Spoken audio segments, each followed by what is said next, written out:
తెలంగాణలో హత్య రాజకీయాలు జరుగుతున్నాయని బీఆర్ఎస్ వర్కింగ్ ప్రెసిడెంట్ కేటీఆర్ ఆరోపించారు. నాగర్ కర్నూలు జిల్లా కుమ్మెర మల్లెన్న జాతరలో 2 నెలల చిన్నారి ప్రాణాలు తీయడంపై ఆయన తీవ్ర ఆగ్రహం వ్యక్తం చేశారు. బాధిత కుటుంబం చేపట్టిన దీక్షలో ఆయన పాల్గొన్నారు. 2 నెలల పాప ఏం చేసిందని చంపేశారని ప్రశ్నించారు. 2 ఏళ్ల చిన్నారికి కులం తెలుసా, మతం తెలుసా, ఏం తెలుసని నిండు జీవితాన్ని చిదిమేశారని మండిపడ్డారు. హంతకుడు ఎవరైనా నిష్పక్షపాతంగా దర్యాప్తు చేసి కఠినంగా శిక్షించేలా ప్రభుత్వం చర్యలు తీసుకోవాలని డిమాండ్ చేశారు. మీరు ముందు వాళ్ళకి శిక్ష పడేటట్టు చేయండి. మీరు అసెంబ్లీలో మాట్లాడండి. మీరు మొత్తం రాష్ట్రం దృష్టికి తీసుకోకండి. మాకు సాయం చేసేది మీరు తర్వాత చేయండి, పర్వాలేదు. కానీ ముందు ఆ తల్లి బిడ్డలు కోల్పోయిన తల్లి, బిడ్డని కోల్పోయిన ఆ తండ్రి, వారి ఆవేదనకు మీరు న్యాయం చేయండి అని మాత్రమే చంద్రకళ వాళ్ళ నాయనమ్మ కోరుతున్నది. ఇంతకు మించి ఏం అడగాల? వాళ్ళు ఏం తప్పు చేసింది ఆ పిల్ల?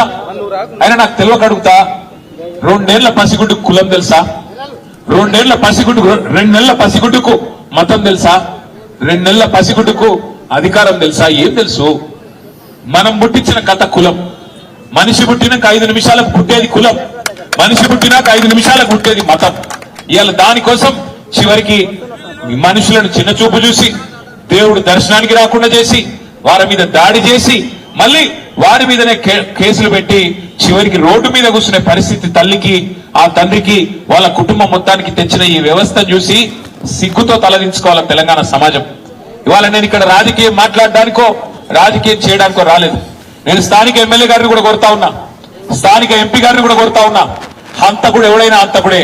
వాడు ఏ పార్టీ వాడైనా, ఏ పార్టీ వాడైనా వాడిని ఖచ్చితంగా శిక్షించాల్సిందే. 8 మంది ఈరోజు ఈ హంతకుల ముఠా కలిసి ఆ పాపను హత్య చేసింది. ఆ 8 మందిని జైల్లో పెట్టాలా. ఆ 8 మందిని ఖచ్చితంగా